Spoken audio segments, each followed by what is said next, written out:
இந்திய அமெரிக்க வர்த்தக ஒப்பந்தமானது ஒரு முக்கியமான ஒன்றாகும். கடந்த 6 மாதம் காலமாக நாங்கள் இந்த ஒப்பந்தத்தை எதிர்பார்த்து காத்து கொண்டிருந்தோம்.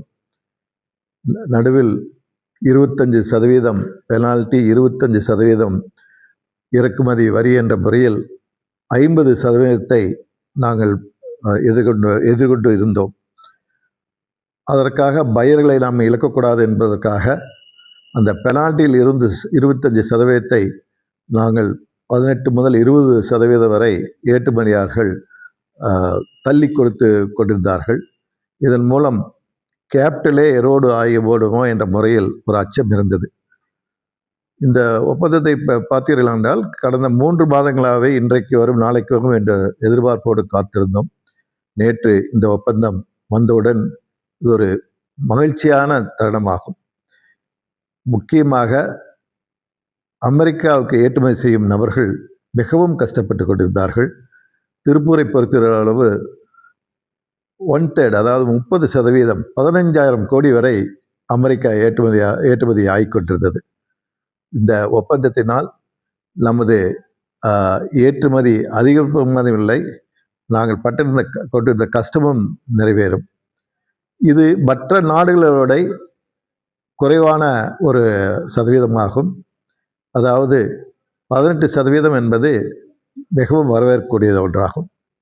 இதன் மூலம் விவசாய பெருமக்களிலிருந்து ஃபினிஷிங் ஃபைபர் டு ஃபேஷன் என்ற முறையில் அப்பரல் எக்ஸ்போர்ட் வரை பயனடைவார்கள்.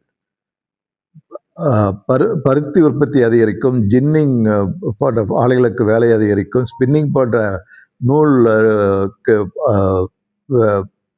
உற்பத்தி திறன் அதிகரிக்கும். இது போன்ற ஒவ்வொரு செக்டாரும் பயன்பெறுவார்கள். ஆனால் இப்பொழுது பார்த்தீர்கள், போன வாரம்தான் UKFTA என்ற முறையில் ஒரு 27 நாடுகள் ஒப்பந்தம் போட்டோம். பிறகு UKFTA 2 மாதங்களுக்கு முன் வந்தது. நியூசிலாந்து, ஓமன் போன்ற FTA வந்தது. இப்பொழுது BTA என்ற முறையில் அமெரிக்காவுக்கு வந்துள்ளது. இதில் நாங்கள் கவனம் கொள்வதெல்லாம் ஏற்றுமதியாளர்களுக்கு வேண்டி கேட்டுக்கொள்ளலாம். தயவுசெய்து உடனடியாக உங்களுடைய ஃபேக்டரியை விரிவுபடுத்துங்கள், உற்பத்தி திறனை அதிகப்படுத்துங்கள், திறன் மேம்பாட்டை அதிகப்படுத்துங்கள். இந்த முதலிலேயே நமது துறைக்கு ஆட்கள் பற்றாக்குறை என்பது இருந்து கொண்டே இருக்கிறது. அதை சரி செய்ய மத்திய அரசாங்கமும் மாநில அரசாங்கமும் ஏற்றுமதியாளரும் சேர்ந்து ஒரு வழிவகுக்க வேண்டும். ஏனென்றால் இப்பொழுது லேடிஸ் தங்கு விடுதி இல்லை என்றால் இப்பொழுது வேலைக்கே ஆள்கள் வருவதில்லை. ஒவ்வொரு ஏற்றுமதியாளர்களும் 25 கோடி முதல் 75 கோடி வரை லேடி தங்கு விடுதிகளுக்கு இன்வெஸ்ட் செய்து கொண்டிருக்கிறார்கள். அதை மத்திய அரசாங்கமும் மாநில அரசாங்கம் கருத்தில் கொண்டு வெல்ஃபேர் ஆஃப் லேபர்ஸ், அதாவது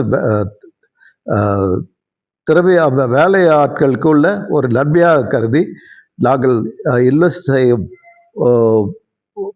50% எங்களுக்கு சப்சிடி என்ற முறையில் கொடுத்து வேண்டும்.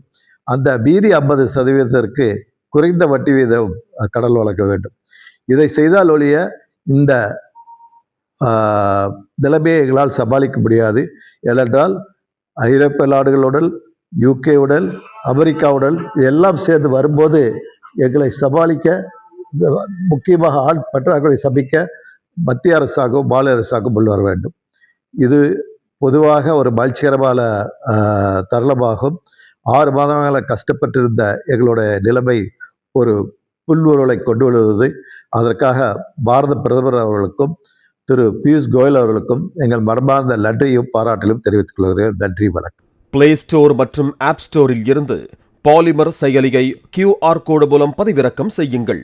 செய்திகளை உடனுக்குடன் பெறுங்கள்.